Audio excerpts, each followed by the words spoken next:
Benjamin Netanyahu said that he will not do another ceasefire negotiation in the next 45 days. What's happening in the next 45 days? That's a very specific number. The American elections. Because he knows that Donald Trump is his guy, is saying he's not going to do anything until there is another president.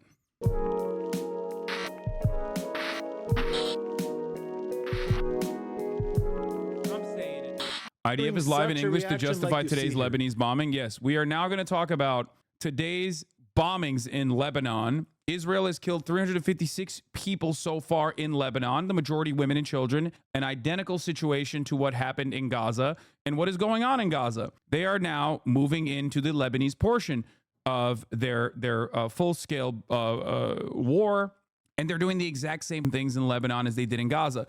First, they blow up all aspects of civil society. They just destroy entire city blocks, reduce them to rubble. Then they inevitably, once they feel like they've punished and blown up the area enough, so they feel comfortable enough for their troops to actually operate in the region, they blow that up. They call all the civilians human shields, and then they turn around and move their troops in when they feel a sense of safety and security. Okay, here is Daniel Hagari. Order. The IDF makes vast efforts not to hit civilians and make every effort to mitigate harm to civilians during operational activity. Regarding the high number of casualties, everyone is a tragedy in Lebanon. Among those killed were a large number of Hezbollah terrorists who were next to the weapons that we targeted. Israel is facing threats on all fronts and continuing to act against them in defense for the people of Israel. We have many other missions to carry out.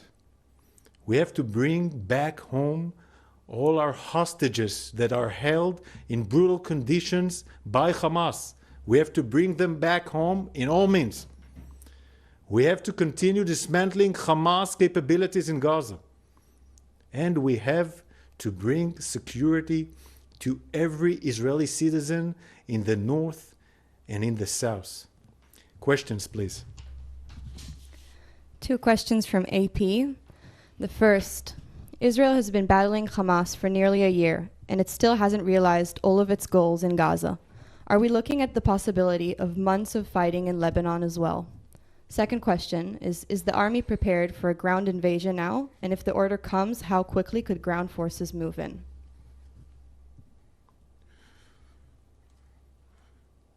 Israel has been battling Hamas, this is true, for a year. Yeah, Hamas did the 7th of October, a horrible massacre. It's almost a year. We have to fight and dismantle Hamas and enduring defeat to Hamas. There is no other way. To make sure there is security in our borders and to bring back home all our hostages in all means. In the same time, the world should remember, on the 8th of October, Hezbollah started a war. Israel did not attack Lebanon, did not attack Hezbollah. It's Hezbollah on the 8th of October started firing on Israeli civilians in the northern border, and he's been doing this for over 11 months with 9,000 rockets, and 60,000 Israelis have left their homes.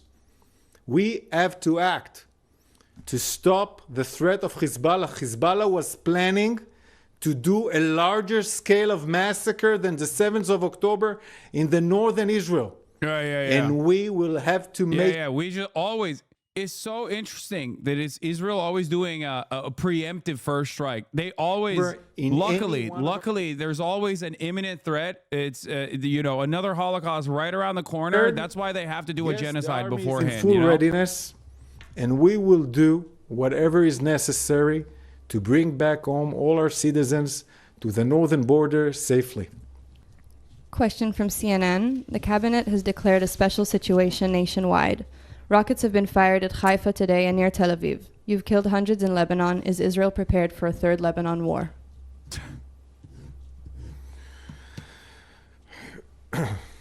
The special situation that was declared by the government allows us to do different kind of things in the home fronts. We still haven't changed the policy yet.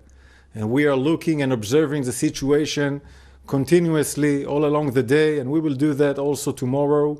We have to make sure that we provide safety for our citizens, and we will do that also in attack and in defense as well.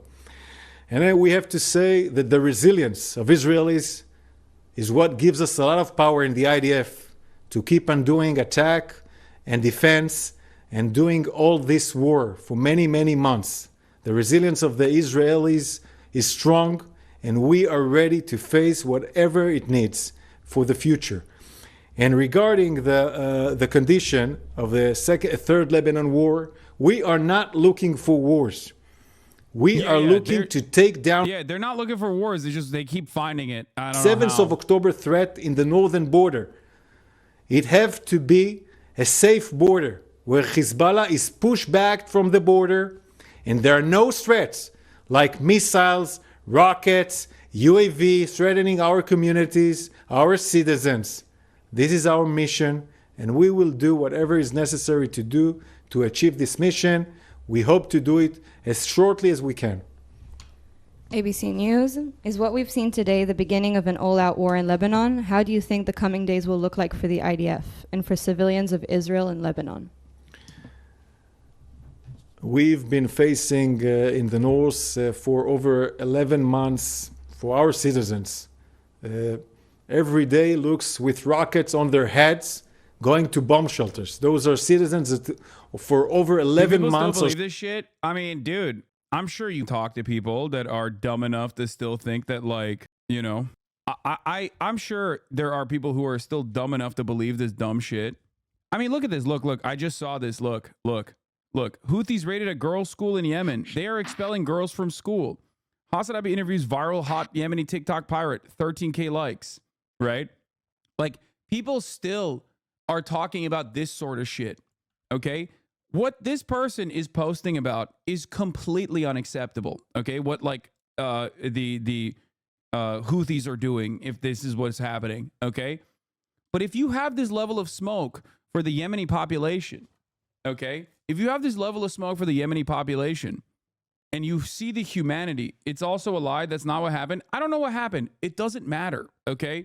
Because if you see the humanity of Arabs, if you see the humanity of Yemeni people, only when you can, like, make a counter argument that is an effort to justify their endless bombing, you do not care about them, because you're doing this in the midst of, like, Israel blowing up 357 people in Lebanon.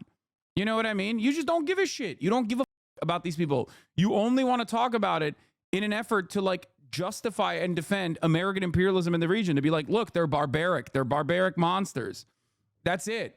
It's the same principle behind how the media immediately launched an offensive campaign against Joe Biden when he pulled out of Afghanistan, to be like, oh, well, look at the green zone. Look at how beautiful the Afghan women and their living conditions were in Afghanistan until the Taliban took over. And it's like, I'm not pro-Taliban. I don't want the Taliban to govern Afghanistan, okay? But America's actions in Afghanistan are directly responsible for the Taliban behaving in the way that they're behaving, and also are directly responsible for them being the prominent governing party in Afghanistan. Okay? It's ridiculous.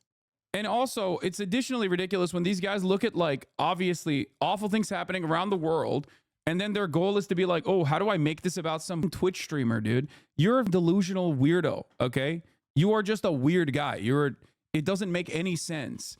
Like, there's never a moment where I look at a situation, an ongoing atrocity that I'm covering, and go, how can I make this about my perceived enemies? You know what I mean? Or even worse, because, like, that guy randomly just hates me because some YouTuber he likes hates me. You know what I mean? Engagement farming of this degree in the midst of an ongoing genocide is psychotic. And I think it's probably because there's a level of Islamophobia attached to it. And that's another way to, like, repeat these Islamophobic sentiments. It gives them permission to behave like this. That's it. Every time I bring up the genocide that is happening to my dad, he immediately goes to defeating Hamas. How can I debate him when he's so focused on Hamas and Israel defending itself? I mean, I don't know what to tell you. I don't know, like, I don't know why you're debating your dad. Just try to explain to them the humanity of the people that live there that are just like blowing up and losing their lives. And that could help. It blows my mind how obvious the point that you're making is real, and still these people try to justify their bullshit and hatred. What a shitty society we have. It is impossible to overcome that level of social conditioning. This is post-war on terror, post-9/11 mania running rampant through American society once again. It's a very comfortable skin that a lot of people immediately snuck back into. That's all it is, okay? That's all it is. You do not care about children being blown to bits at all when America's doing it or when Israel is doing it. You only care about it as a talking point. You only care about it as a talking point if it's like something that you can somehow flip back to, something that you can flip back to like why they deserve to be blown to bits. That's what this is, okay? Please, no way people are still supporting it. Yes, they are. Of course they're supporting it.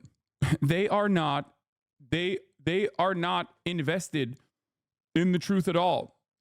This is how reactionary attitudes fester in society, okay? And especially in this situation, a lot of people are just like far removed from seeing the humanity and have only seen the inhumanity. Their only interaction with Arabs, with Muslim people as a whole, is through the lens of them being barbaric monsters who are backwards, who deserve to be blown up by Americans, who deserve to be blown up by military.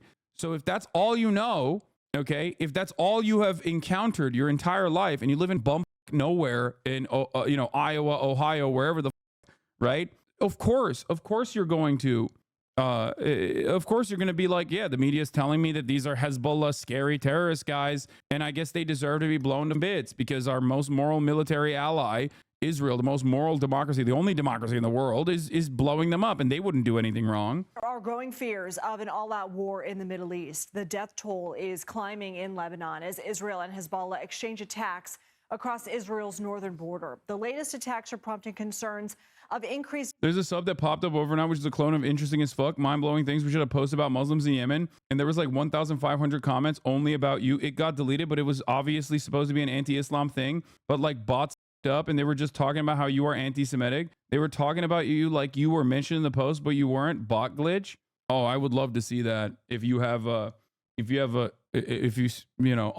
it or snapped some posts about it, that's hilarious. No, it's like, it makes sense. It makes sense to bot something like that.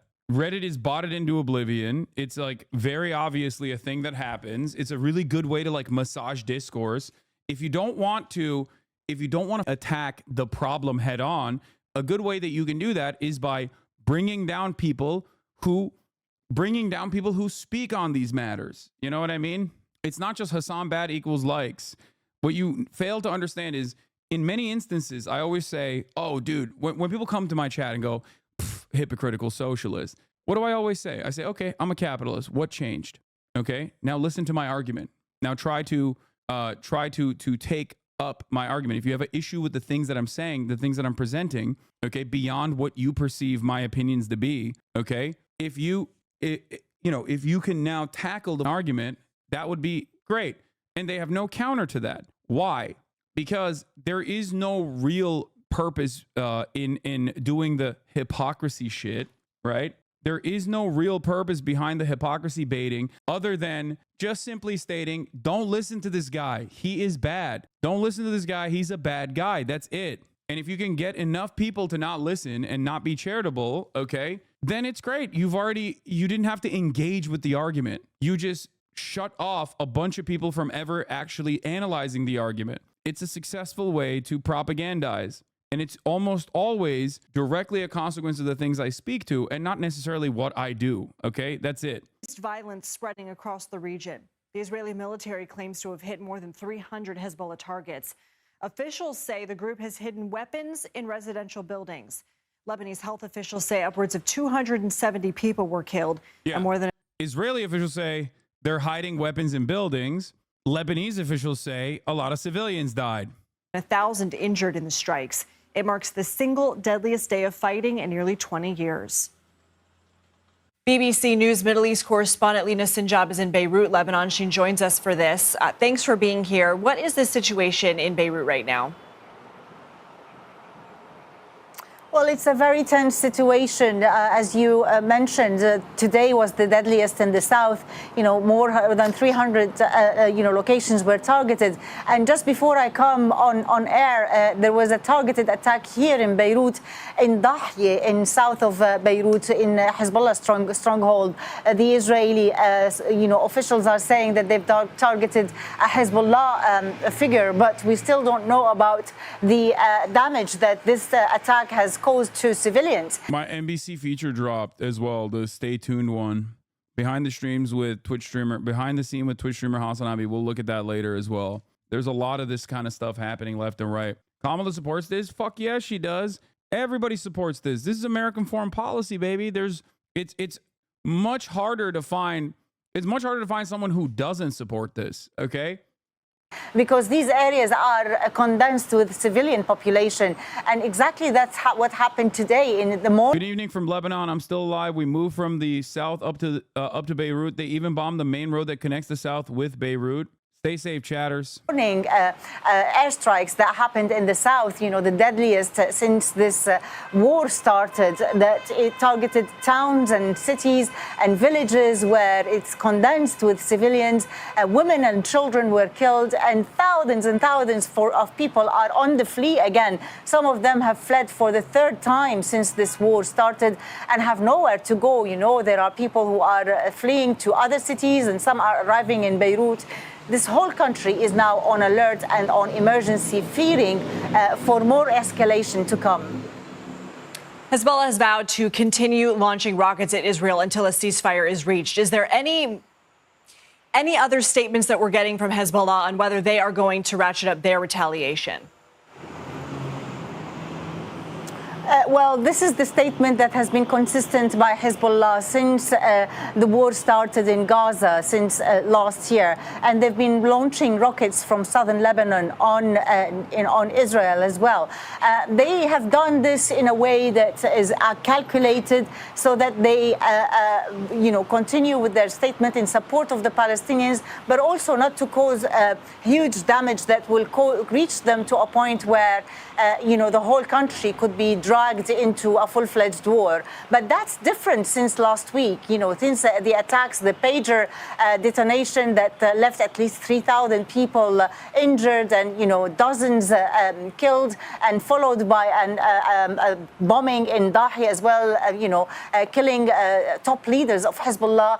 And just now as well, today is a deadliest today, and another airstrike in Dahye. So all of this would leave Hezbollah under pressure to retaliate, to respond. Do you think we'll see Israeli boots on Lebanese soil, or will it not come to that? No, it will, I think. I think it will come to that. These kinds of bombing campaigns are only conducted. These kinds of bombing campaigns are conducted. It's not tit for tat. It never was tit for tat to begin with, but although Israel is responsible for 80% of the entire bombing between northern Israel and southern Lebanon, Israel has obviously been overwhelming in its bombing campaigns, okay? Since October 7, this is different. This is, in intensity and frequency, this is more similar to what they did in Gaza.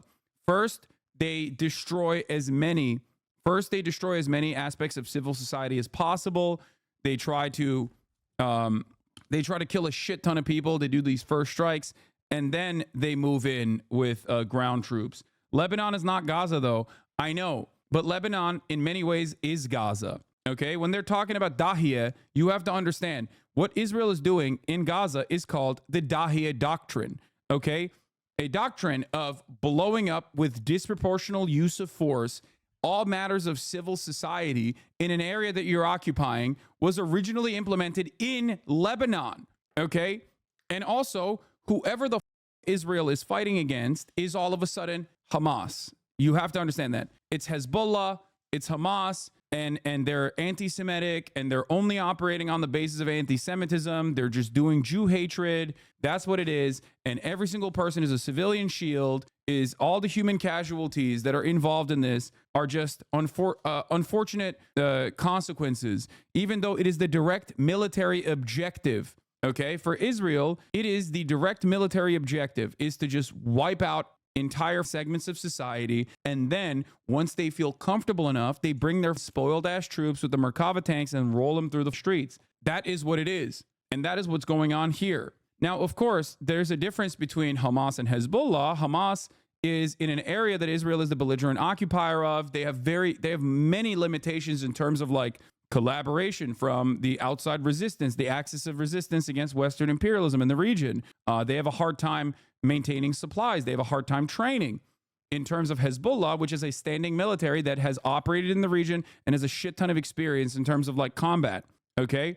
And their funding mechanism and their logistics are significantly better in terms of like what they can get from Iran. And their military hardware is significantly better than Hamas. Hamas does not have the same level of rocket strikes, like rocket and targeting capabilities that Hezbollah has. And considering how hard of a time Israel has had with Hamas, an ascetic force, an ascetic resistance force that was created inside of a complete closed circuit that was maintained and mass surveilled by the Israeli government. If they're having a hard time with like 17, 18-year-olds in flip-flops wearing busted ass Adidas, rolling up to their tanks and just lobbing a grenade on their $30 million Merkavas, they're going to have a much harder time with a military force that is an actual standing military force that has significantly better capabilities, that has actually stopped Israel's incursion in the past. Do you understand? So that is, I think, the reason why they did a lot of the military stuff that they did beforehand.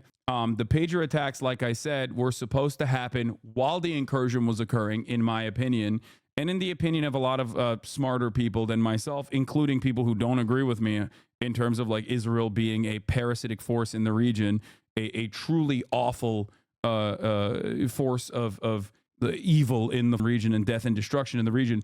So for that reason, I'm pretty certain that like I even people who don't consider Israel to be cancerous also have made that same exact analysis that like the terror attacks on the pagers, the pager explosion attacks, like this coordinated terror attack in Lebanon came too early. It did not make opportunistic sense.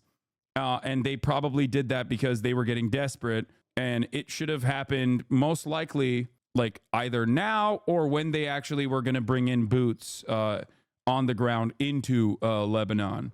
Anyway, this shit's going to stop until the U.S. are actively sending troops for Israel's defense. This shit's not going to stop until the U.S. are actively... No, it's not going to stop after that either. That's the problem.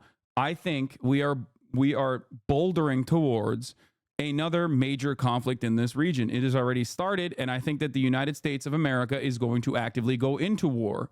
That is what I am seeing. I hope it doesn't happen, but it feels like it. It feels like it is going to happen. And it's kind of crazy to consider this because if you were in here months ago, I've said exactly this. I told you Benjamin Netanyahu is personally motivated in continuing the genocide in Gaza and even extending that into Lebanon in an effort to draw in American troops in support of Israel's genocide. I told you this, and I told you that this would be the spoiler role that he would play in the American election. Haaretz came out with a report. Benjamin Netanyahu said yesterday that he will not do another ceasefire negotiation until, in the next 45 days. Now, you might be wondering what will happen in the next 45 days. What's happening in the next 45 days? This is a very specific number. The American elections. Benjamin Netanyahu, for his own personal goals, because he wants to avoid going to prison, and also because he knows that Donald Trump is his guy, is saying he's not going to do anything until there is another president. I told you this. I told you this for months, and people did not listen to me because what the f do I know? And he's doing it. I don't even know if you can consider this to be an October surprise. I mean, I've tweeted about this many times over as well. I'm sure you can pull this up. I don't even know if you can call it an October surprise if it's not a surprise at all. If Benjamin Netanyahu has telegraphed that he was going to do this and that leaving this on the table, it was an unimaginably f***ed up situation for the Democratic Party. Even in terms of like the electoral calculation that you're making, it is not an October surprise if Benjamin Netanyahu straight up is like, yeah, I mean, this is what we're doing. I said it to Ro Khanna. I said it directly to Ro Khanna in the conversation that I had. And obviously, the electoral calculation here is the least significant aspect of this. Okay? Here. Finally arrived at really solid positions overall, with one obvious, glaringly obvious weakness, which is Israel, which is just like standing there waiting to be the October surprise. That is not even a surprise. It's like everybody knows that Benjamin Netanyahu is in the tank for Donald Trump and is getting increasingly more unhinged every single day, and like not trying to put forward like weapons transfers as a condition in an effort to curb Israel back, like in an effort to rein Israel in, is basically just allowing them to run the table. Yeah. Like their calculus is, if we say like, you know, weapons will never be conditioned, maybe they won't try to us in October. And the only thing that I mean, this is going to sound a little nutty. We will speculation alert. Okay, a little tinfoil, but the only thing that will change the trajectory of this in a way that is beneficial to the American State Department interests is if there is, like, I can't believe I'm going to say this, but a 9/11 style attack on U.S. soil conducted by, whether it's a false flag or not, by people that you can point back to and say Iran backed or Hezbollah backed or even Hamas backed, which is even the most laughable. How the would Hamas conduct something like that? When that happens, or if that happens, then you could get Americans to be angry and invested in Israel. That's all I'm saying. Okay? Because anything short of that, right now, 54% of the American public does not want American troops to go and die defending Israel, unless there is a way to draw America into having a personal investment in doing death and destruction in the Middle East once again. Okay, I hope to God that a thing like that does not happen. Okay, I really, really, really hope that it does not happen. But like I said, that would be the only thing that would change the calculation. I would say almost in favor of the party in charge. Probably going to do that anyway, I would assume. I don't know if they're... Anyway, let's continue. Respond in a way that will, save their position. But at the same time, they are also under pressure internally from people in Lebanon. And there's also this stuff too, like Lebanese here. There's so much hate on Hezbollah from the Lebanese people. We just don't want to fight Israel. We just want to live our lives. Like, got it, dude. Yeah, Israel will totally leave you alone if it wasn't for Hezbollah. Yeah, definitely. No, they definitely would, for sure. They famously always do that. That's why they did that before Hezbollah was even a thing, famously. Notoriously, Hezbollah, the paramilitary group that was, designed after Israel's invasion of Lebanon, actually was Israel doing foresight ahead of time. When they invaded Lebanon, they knew that there would be a Hezbollah-style militant group. That's why they invaded, to stop it dead in its tracks. Yeah.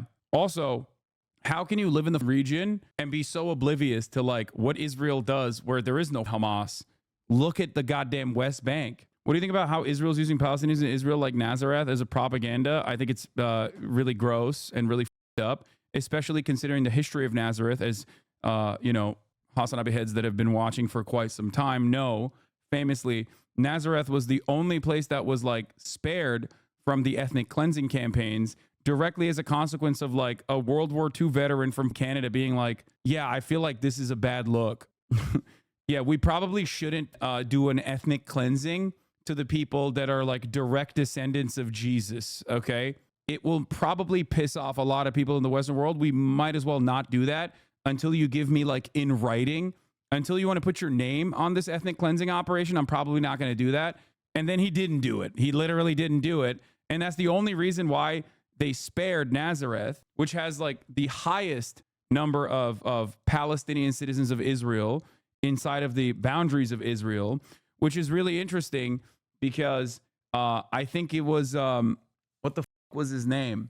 God damn it. The first prime minister, Ben-Gurion, when he visited Nazareth, he was like, why the f are there so many Arabs here? He was like, what happened? I thought we worked this out.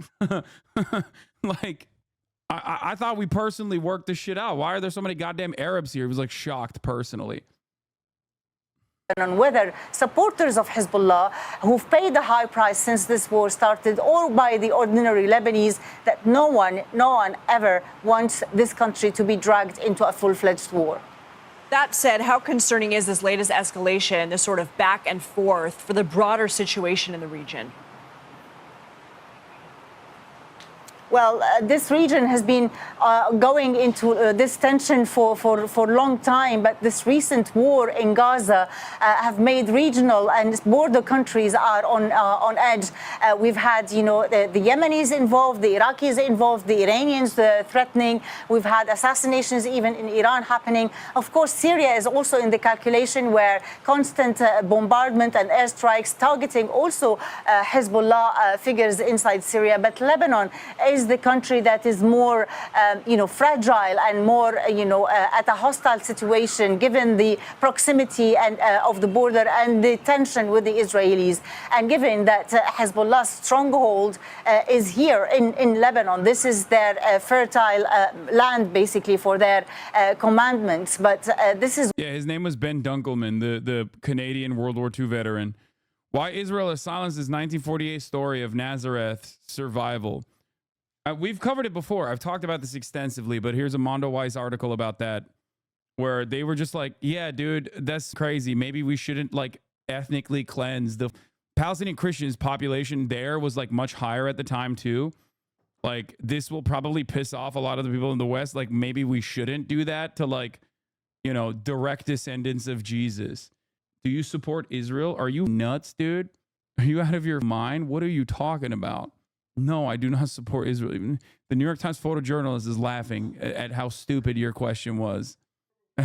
She's snorting. You made her snort. Jesus Christ, dude. This goes to show I could be saying anything. Are just I feel like they're not paying attention to any goddamn thing I'm saying. You know what I mean? They're just it's crazy. It's crazy.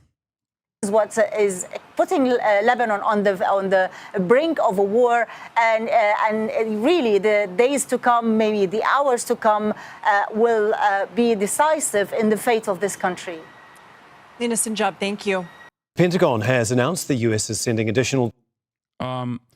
The mass displacement looks exactly like 2006, but this time no cheering for the resistance. This time only fear and helplessness. People are tired, broken, depressed. This is bullshit. The number of people I've seen offering rooms or flats for people evacuating from the south, the number of supportive visits, and this post underplays the pushback against Hezbollah in 2006, which then turned to full support as Israel's atrocities grew. IDF Chief of Staff Lieutenant General Herzi Halevi has chosen a name for the military's offensive operation against Hezbollah in Lebanon, Arrows of the North. Nice, man. Thank God.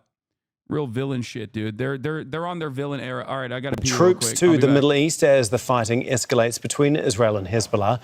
More than 40,000 U.S. personnel are already in the area. Well, for more on this, we're going to get the latest from our White House correspondent, Kimberly Halkett, who joins us now. Kimberly, do we have any idea how many and what sort of troops the U.S. is planning on sending? Yeah, well, as you point out, there are already 40,000 in the region. But in terms of what that small number of additional forces is, the Pentagon still isn't saying. Now, Major General Pat Ryder, the Pentagon spokesperson, also did not specify when making this announcement what exactly these troops would be doing. So there are a lot of questions with regard to this statement that has been put out by the Pentagon. All that is known at this hour is that the troops are being sent out of an abundance of caution to augment the forces already in the region. Now, I can also tell you, in the midst of all of this, the U.S. President Joe Biden has just met with the president of UAE. And what he has been saying in just the last hour or so is that he is going to be discussing the escalating situation, not only in Lebanon, but also what has been happening in Gaza. What we know is that they are going to discuss efforts to try and de-escalate the tensions, which are obviously escalating on multiple fronts. And he also says that he has been briefed on the situation and is in constant contact with counterparts in order to get the very latest information. The goal of the United States, as they've said repeatedly for at least a week or more, has been to try and resolve not only the situation, Israel's war on Gaza, but now this new front that is opening up towards Lebanon with diplomacy. Kimberly Halkett, thank you so much as always. That is our White House correspondent, Kimberly Halkett there. Make sure to subscribe to our channel to get the latest news. My next guest knows the ins and outs of Lebanese affairs. He wrote recently, and I quote, "There is much talk of Israel wanting an all-out war in Lebanon. In fact, what we are seeing today was long expected for when Israel redeployed its troops to the north. We are in an escalation to the effect the outcome of negotiations not to provoke an all-out war." Marco Young is a former columnist and opinion editor at the Daily Star newspaper in Lebanon. He's now a senior editor for the Carnegie Endowment's Middle East Center in Beirut, and he joins us now live. It's good to have you, sir. And I just, if you will, just further explain the conceit of your argument here. What you see is what is, you say, ultimately expected by Israel at this point. You do not expect an all-out war, which would obviously mean, you know, a ground incursion by the Israelis. What evidence do you have? Or one of the funniest parts about this dude is that he's in Lebanon. I think he's in Beirut, if this is the same guy I'm thinking of. And he's like, he's been like, you know, obviously pro-Israel when doing his coverage. But it's hilarious when you're literally standing underneath, you know, Israeli F-15s, and your analysis changes in real time. I've watched him literally like talk about the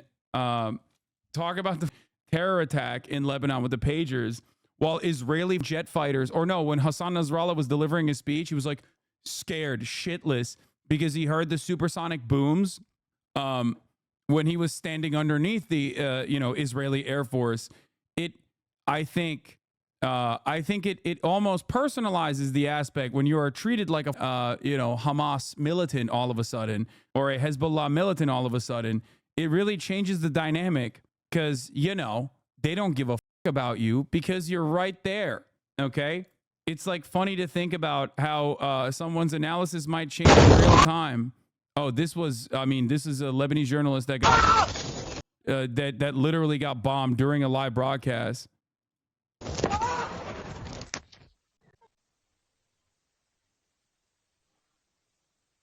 Yeah, that's what it looks like on the other side. For the record, that's what it looks like when you're, you know, when you're in the way of Israel.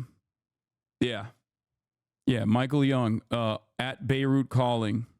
Senior editor of the Carnegie Middle East Center, author of The Ghost of Martyrs Square, an eyewitness account of Lebanon's life struggles.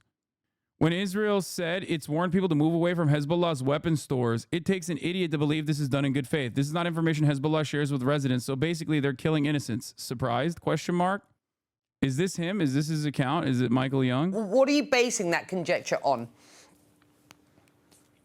Well, I'm basing it on my reading of the fact that the Israelis don't feel that they need to engage in a ground war. They've been escalating in the last 2 weeks significantly. Oh wait, this is not him. This is a different person. Never mind. This is a different person. This is a different person. I don't think this is the person I was thinking of. There's another like a CNN international guy.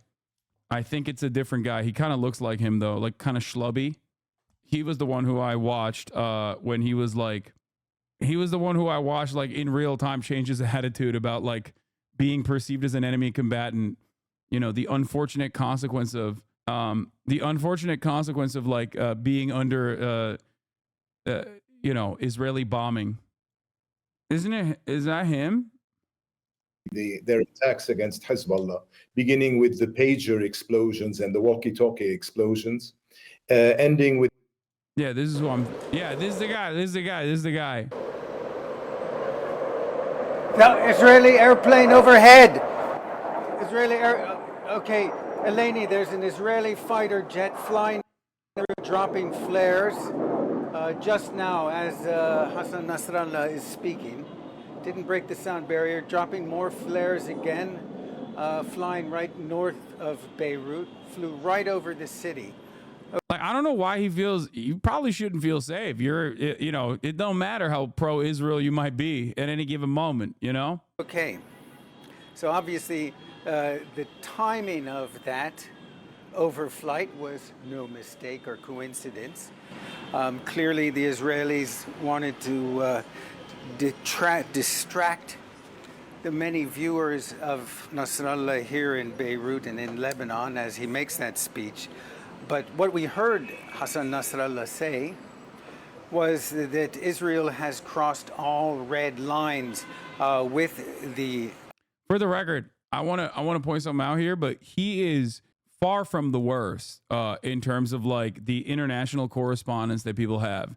He literally is like significantly better than the average international correspondent in terms of like their seemingly endless amounts of defense for whatever Israel's actions are. And even then, like I've heard him talk about these matters from the perspective of like being, he's not pro-Israel. He's a very fair man. There is no such position, okay, in Western media. I very, very, very little coverage on that front. Come on. I mean, you're saying that because you're rating on a scale here. You're literally, you're only saying that because like he's closer to both sidesing the situation, which implies that there is like a moral playing field, which implies that there is like a little bit of humanity into the way that that he offers coverage to like enemies of Israel. Attacks, the pager blasts and the walkie-talkie blasts yesterday in Lebanon. He said that in a sense, Hezbollah and Lebanon got off lucky because he said that the intention was to kill as many as 4,000 people with these blasts. Clearly, the death toll, according to the Ministry of Health, was 37. That was 12 on Monday. Anyway, Israel's trying to convince us Palestinian Arabs in Israel that Hezbollah wants to target us like they did in 2006 when all their military bases are literally around our towns. Yeah. Didn't Biden say you're on your own if Israel goes into Lebanon, or did I hallucinate that? Biden said a lot of shit. Biden has said a lot of shit. He doesn't know where the f he is. So for him, it's like, it doesn't really matter. Who cares what the f he says, bro? He also said red line is Rafah. Remember Biden's red line in Rafah? He was like, don't go into Rafah. That's my red line. Wonderful. They've eliminated the threat of grandmothers and children living in residential blocks. With the assassination of Brahim Ha'il and several commanders of the Radwan force. Now what they've done is they've responded to Hezbollah's effort to match what the Israelis did last week. Yesterday, Hezbollah bombed several parts of northern Israel to try to create essentially a displacement of the population. So today the Israelis have come back and said, if you want to play this game, we will displace a large part of the population of southern Lebanon. It's a very nasty game, and the Israelis are actually targeting civilian areas. But this is where we are, unfortunately. And in other words, 80,000 automated calls to subscribers of the Lebanese. I just want to ask another question here.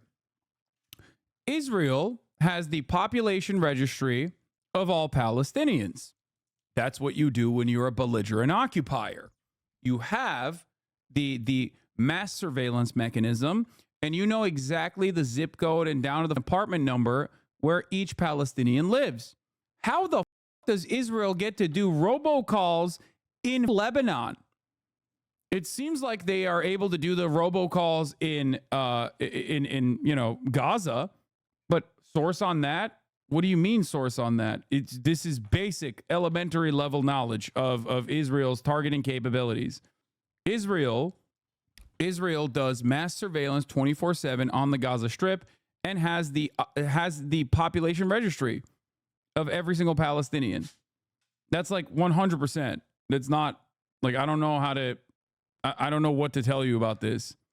But what's shocking to me is that they were able to do this with Lebanese telecoms networks as well.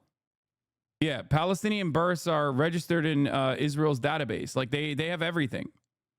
This is so made up, Lamafeo. Wait, what? What is made up? I'm confused as to what you are saying is made up here. that Israel has the Palestinian registry and knows exactly where every single Palestinian lives in the Gaza Strip, or the fact that they sent like mass text blasts and were able to communicate with like Lebanese people living in Lebanon in the same way that they do like these mass blasts before they do a bombing campaign in Gaza. This, by the way, this, for the record, is like how they claim that they're the most moral military. You know what I mean? Like they're like, oh yeah, we're doing it. When in fact, they're not actually interested in like getting people to leave that area. They just want to do terrorism. Like this is psychological warfare. To be like, you know, dropping leaflets before you blow up an area doesn't make your blowing up of the area more moral. Like if Osama bin Laden was like, I'm going to strike the Twin Towers before 9/11 and then did it, do you think that would be considered appropriate? Of course not. Yeah, the Israeli government site that details this process here, like it's their own government population registry. There it is. This is COJAT, Coordination of Government Activities in the Territories. Okay, COJAT is responsible for. COJAT is the department within the Israeli government that deals with Palestinians, like as the belligerent occupier. Okay. The Population Registry Office is responsible for updating and archiving the Palestinian Population Registry held by Israel in coordination with the Palestinian Authority in the Gaza Strip and Judea and Samaria, which is also known as the West Bank. Why do they have the Population Registry of all Palestinians in territories if they are not occupying said territories? This is a question that you might ask yourself. I certainly think about that all the time. I mean, there's a very obvious answer for it. It's because they are the belligerent occupiers. They're an occupying force on the occupied Palestinian territories illegally. Anyway, I'm going to run another ad break here, okay? At the top of the hour, 11 minutes in, and we're going to move on. They don't hide it, but conditioning allows people to go along with it. Here it is. If you no longer want to see those ads, all you need to do, like I've said before, is subscribe for $4.20 in the month of September, or for free with a Twitch Prime by connecting your Amazon Prime account to your Twitch account. You get one free Prime subscription a month, or by getting gifted a sub. If you're lucky, here's a 3-minute ad break now. The evacuation orders help with whitewashing in the media? Yeah. Yeah, look. Israel's carpet bombing Lebanon, killing and injuring nearly 1,000 people. Evacuation warnings is Israeli PR language. Just like Gaza, the media is masking Israel's war crimes. Israel launches fresh strikes in Lebanon after evacuation warnings. Thanks, man. They should just simply get out of the way, right? Like, it doesn't make any sense. This shit with the evacuation orders is even worse because at least Israel could say that Gaza isn't its own country and that Israel must exert some sort of control, which still would be ridiculous. But like that, there's a level of like logical justification from the Israeli side. But Lebanon is literally its own sovereign entity. This is straight up unjustifiable unless you're the genocidal darling of the West. Yes.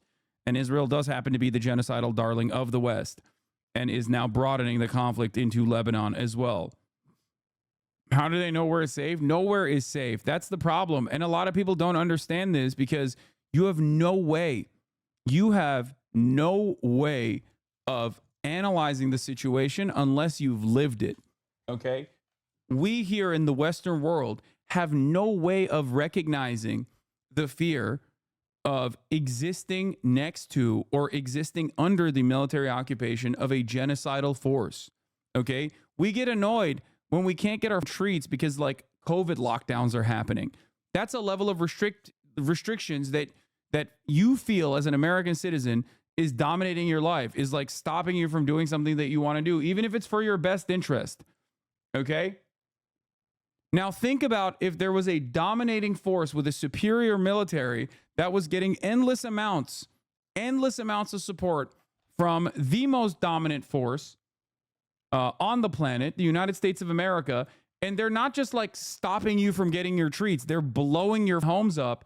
And then when we cover it here in the Western world, we look at it like, oh, well, you kind of deserved it because you live there.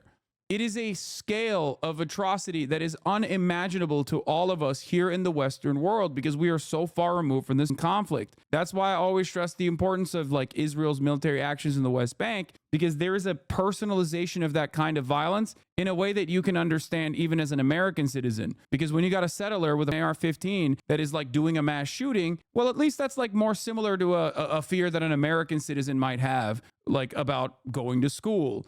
They've seen it. They've experienced it before. They have a way of personalizing that violence. Whereas when you see city blocks reduce to rubble, that death, that carnage is in the media communicated forever in the post 9/11 world as like warranted death and destruction, a necessary side effect of you know, trying to deal with terror. You just don't get, you literally cannot comprehend how insane this is if you are living in Lebanon, if you're living in Gaza, but especially if you're living in Lebanon, you're like living your goddamn life. You're going to school, okay? And then all of a sudden your school blew up. Why? Because Israel chose to do so and then claimed that Hezbollah is in your school. Think about that. Think about how insane that is. Try to understand it. Try to empathize with these people that now have to live under the oppressive thumb of this genocidal apartheid regime that has now chosen to expand the conflict into Lebanon. I haven't covered the Al Jazeera raid yet because, you know, Israel's doing new shit on a daily fucking basis, seemingly hour after hour. So we haven't even gotten to that. Telecoms company today, Israel urging people to evacuate their homes in the south and in the Bekaa Valley. The psychological effects here must be very, very tough. I mean, you are yourself in Lebanon, not necessarily, as I understand it, in Beirut. Can you just describe the impact on the Lebanese population of what is going on at present? Yeah, of course. This war is very much a psychological war on both sides. And by essentially using some of these automated calls, for example, to warn ministries that they would be bombed, and the ministries are located in the very center of Beirut, they're trying to create a panic amongst the Lebanese population. And we're seeing the same thing in the Bekaa Valley now and in other parts of the south. Essentially what they're doing is they're hitting all over. And I'm very skeptical that this is just to hit Hezbollah targets. There's been plenty of footage today showing the Israelis hitting civilian quarters near Tyre, for example. They are essentially creating a humanitarian problem and saying to Hezbollah, you will have to resolve this problem. That's all they're doing. It's so funny to just like have Western media basically describe terrorism without using the term, because that term is a political term that is applied only to the enemies of the American state or the Israeli state, enemies of ourselves and our allies. What this person described right here is just straight up what terrorism is designed to do. Okay? The issue is when Israel does it, it is not considered terrorism. Okay? No, you don't get it, Hasan. It's psychological warfare intended to spread fear among the population is not terrorism. Exactly. It like using the dictionary definition of terrorism while simultaneously avoiding the term is yeah, kind of funny. It'd be funny if it wasn't so damning and so obvious in its application here. And it's very cruel. While you and I have been talking. Once again, if you want to predict what's going on in the future, one thing you can always do is look to the past, and you don't even look to like, you can look into the immediate past, the past year of Israel's actions in Gaza to understand exactly what the fuck they're doing. Which is, you know, someone in the chat joked and said, oh, when will we start hearing like Hezbollah run health ministry? You will hear it. You will hear it soon. And you don't have to have the gift of foresight bestowed upon you by Apollo or some shit to know that, because that is just how we operate, okay? That's it. And you can see it as like a trial balloon, right? What Israel did in Gaza and the way that the Western world reacted to it, or rather the lack of reaction and the lack of accountability, basically taught them the lesson that they wanted to learn, which is, oh, we can do whatever the fuck we want and get away with it they're not going to do shit about it. Okay? And that's precisely where we are. Who created the word, though? What do you mean? I mean, I don't know what like the original application of the word terror was. I don't know the etymology of it, but I suspect it was probably Western powers at a certain point. That doesn't really matter, though, because we're talking about the contemporary application of the term terrorism, which is specifically specifically utilized against non-state actors who are against the American state and against the Western superpowers in the world. It was after Napoleon Bonaparte almost got assassinated. Yeah, I mean, it doesn't matter what the historical usage of the term is. What matters right now is the designation and what that designation does. That designation plays a very formative role in the way that the broader society looks at the people who are quote unquote terrorists. That designation also has a lack of legal standards in terms of how you can treat these enemy combatants. They are no longer standard enemy combatants. The rules of war do not apply to said enemy combatants. They are now considered terrorists, as in enemy combatants that you can deny habeas corpus laws to, that you can officially deny normal human rights to. You can torture them. You can do whatever the fuck you want. Capri Sun Poppy, thank you for the raid. Hope you had a good stream. Lebanon's health ministry has just announced 274 now killed in the Israeli strikes on Lebanon. We had been quoting a number of 180 up until this point, so the number's increasing. Sadly, these are deadly strikes. The Israelis' argument is that they are striking Hezbollah buildings, storing weapons amongst civilians. And they will suggest that some of the videos that are being seen of their strikes show secondary explosions, indicating that missiles are... Classic. Oh my God. Again, classic. Well, but there were secondary explosions. Like, obviously, they were actually striking missile depots, right? I mean, it's classic. Secondary explosions. Remember, secondary explosions. They did this with Gaza as well. Okay, they did this with Gaza as well. Yeah, make no mistake. There's no way that it could be a gas line. There's no way that it could be near, I don't know, a fire that catches a bombing campaign that ends up causing secondary explosions as a direct consequence of like hitting, I don't know, like a gas station or anything like that. They did this. Literally, they did this with a tent city in Rafah, if you recall. Secondary explosions. I mean, maybe there was a weapons depot right there. Once again, it is always the same attitude. And it's wild that, like, CNN is still reporting on it in the same way. Stored underneath residential buildings. What do you make of the very targeted warnings from the Israelis and their argument as to why they are attacking Lebanon at present? Well, I mean, they have. I've seen that footage. It's true. They have hit what looks to be arms storage facilities. But honestly, we have to move beyond this. This is, as I said, this is a war. This is to reach a political objective. The Israelis, of course, have killed nearly 300 people, but they want a political objective here. It's to force Hezbollah to retreat from the border north of the Litani River. And in order to do so, as I said, they want to create a humanitarian problem for the party, and particularly for the Shia community. So, I mean, I would take with a grain of salt, not everything they've hit today was Hezbollah arms depot. And the fact of the matter is, most citizens, when they tell them to leave an area, if you live near an arms depot, leave this area. Well, most Lebanese don't know that they're sitting next to an arms depot, or even if there is an arms depot in their neighborhood, of course. So there is an element of psychological warfare here. They want to... Oh, dude, yeah. It's just the arms depot, dude. They're all over. That's just what it is, dude. That's why it's allowed to do so. You're allowed to do so. Make no mistake, okay? Territory struck in northern Israel that are direct military targets by Hezbollah, that's terrorism. That is done specifically to get everyone in northern Israel to leave northern Israel evacuate to the nearest bomb shelter, or just like leave northern Israel altogether. Okay.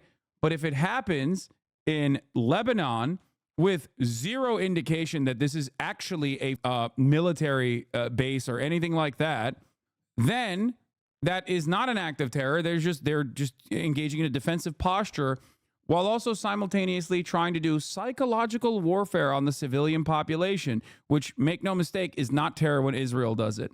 Okay? Panic. They want to create panic. By the way, if you want to, I guess, see the laughable defenses that they have engaged in for these actions, they're doing the exact same. They're doing the exact same shit that they did. Okay.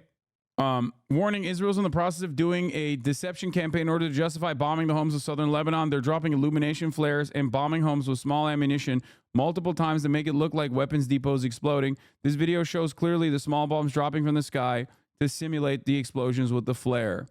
I don't know the veracity of this. I don't know the veracity of like this video. I don't know if it's like directly from this incursion or if it's from another one.